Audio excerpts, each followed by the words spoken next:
ज़्यादा अगर बढ़ा तो आपकी पाइपलाइन यहाँ पे फट सकती है। तो ये प्रेशर बढ़ते बढ़ते आपके मोटर तक जाता है, फिर आपको मोटर को भी गर्म होती है, मोटर जल सकती है, ये सारी दिक्कतें आती है। तो ये क्यों होता है कि भाई एयर वार की वजह से पाइपलाइन क्यों नहीं फटती है, पाइपलाइन पर एयर वार लगवाना क्यों ज़रूरी है। आप सभी को मालूम है कि अभी जो कोई किसान खेती करना चाहता है तो उनको पानी की ज़रूरत पड़ती है और ये ज़रूरत पानी की भविष्य में बढ़ते जाने वाली है। तो ये पानी की ज़रूरत जितनी बढ़ती जाएगी उतना किसानों को ज़्यादा पानी दूर से लाना पड़ेगा या ज़्यादा क्वांटिटी में पानी लाना पड़ेगा, तो ज़्यादा पैमाने पे पाइपलाइन करनी पड़ेगी। और पाइपलाइन करते समय अगर आपने एयर वार नहीं लगवाया तो बहुत ज़्यादा चांसेस रहते हैं कि आपकी पाइपलाइन डैमेज हो सकती है, आपकी पाइपलाइन फट सकती है। और अगर ज़्यादा टाइम पे पाइपलाइन फट गई तो किसानों को वो पाइपलाइन बदलवाने के सिवाय दूसरा कोई भी इलाज नहीं रहता है। तो ये क्यों होता है कि भाई एयर वार की वजह से पाइपलाइन क्यों नहीं फटती है या पाइपलाइन क्यों फटती है, इसके बारे में यहाँ पे हम बात करने वाले हैं। तो यहाँ पे देखो, दो मैंने यहाँ पे आपको पॉइंट दिखाए हैं कि अगर आपने एयर वार नहीं लगवाया है तो ये आपका पानी इधर से आ रहा है और इसके साथ ये हवा आ रही है। तो हवा की जो टेंडेंसी रहती है ना, तो ये कभी भी ऊपर जाने की रहती है, हवा को नीचे आना पसंद नहीं है।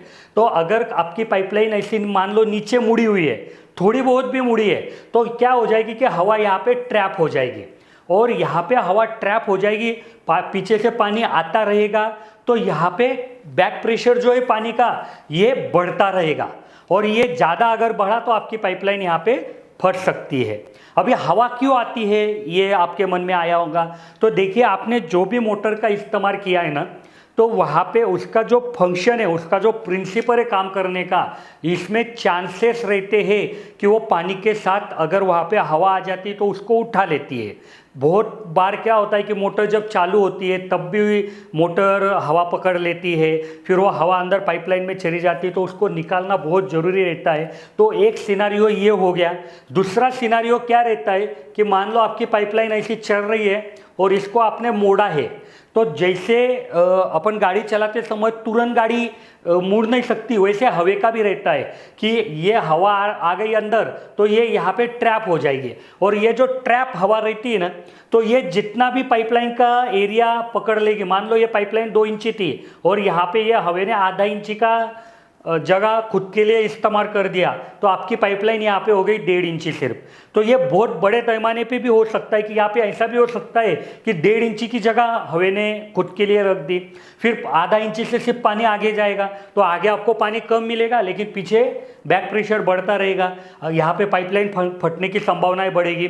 अगर मान लीजिए यहाँ पे आपकी पाइपलाइन बहुत अच्छी ताकतवर है और अच्छा सब है, तो वो वहाँ पे नहीं फटी, तो ये प्रेशर बढ़ते बढ़ते आपके मोटर तक जाता है, फिर आपको मोटर को भी गर्म होती है, मोटर जल सकती है, ये सारी दिक्कतें आती है।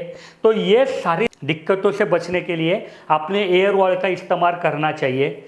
एयर वार हर 1000 फीट पे, अगर आपकी प्लेन पाइपलाइन है तो हर 1000 फीट पे एक लगवाना चाहिए। अगर कहीं पे मान लीजिए आपकी पाइपलाइन ऐसी गई है कि भाई कुछ ऊपर गई है या सीधी जा रही थी फिर नीचे गई, तो ये पॉइंट पे आपने एयर वार लगवाना चाहिए, क्योंकि जैसे मैंने बोला यहाँ पे ये पॉइंट आएगा कि आपकी हवा जो है उसको नीचे जाने की पसंद नहीं आता है, तो उसको यहाँ से ही अपन बाहर निकाल लेंगे। अगर मान लीजिए आपकी पाइपलाइन कहीं पे बहुत ज़्यादा मुड़ी है तो यहाँ पे भी आपको एयर वार लगवाना ज़रूरी रहता है। तो ये कहाँ पे लगवाना, अभी यहाँ पे देखो हमने आपको एयर वार थोड़ा सा यहाँ पे निकाल के दिखाया उसका पीस। तो ये एयर वार कभी भी डबल एक्टिंग का यूज़ करना चाहिए। डबल एक्टिंग मतलब क्या कि जब आपकी पानी जा रहा है तो ये पाइपलाइन में जो भी हवा है ना वो निकाल देगी उसको। और ज़्यादातर तौर पे और दिक्कत क्या आती है कि अभी सभी किसान भाइयों ने ऑटो स्विच लगाए, लाइन वगैरह चली गई तो मोटर बंद पड़ जाती है।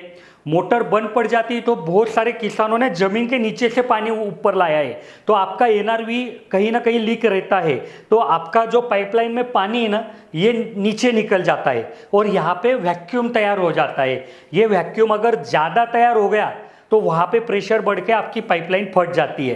तो डबल एक्टिंग मतलब क्या है कि जब पानी आती है तो हवा बाहर निकालना चाहिए एयर वाल ने, और जब पानी रिटर्न जाता है तो वहाँ पे अंदर हवा देना चाहिए कि जिसके वजह से प्रेशर बढ़ेगा नहीं और आपकी पाइपलाइन अच्छी रहेगी। तो इस तरीके से ये एयर वॉल डबल एक्टिंग का इस्तेमाल आपने करना चाहिए। यहाँ पे मैंने आपको लगवा के दिखाया है कि भाई एनआरवी के बाद आपने एयर वॉल लगवाना है। और यहाँ पे दोनों किस्से आपको दिखाए हैं कि भाई जब पानी आता है तो हवा निकालनी चाहिए, जब पानी रिटर्न आता है तो हवा अंदर डालनी चाहिए। तो ये छोटे से चीज़ की वजह से अगर आपका जो भी हज़ारों लाखों रुपए की पाइपलाइन है वो ज़्यादा समय आपको साथ देगी। और ऐसे ही नॉलेज हम आपको भविष्य में भी देने की कोशिश करते रहेंगे। अगर आपको ऐसा लगता है कि इस वीडियो से आपको थोड़ा सा भी नॉलेज मिला है तो आप वीडियो को लाइक कीजिए। आपके मन में कुछ भी सवाल है तो कमेंट में ज़रूर पूछिए। धन्यवाद।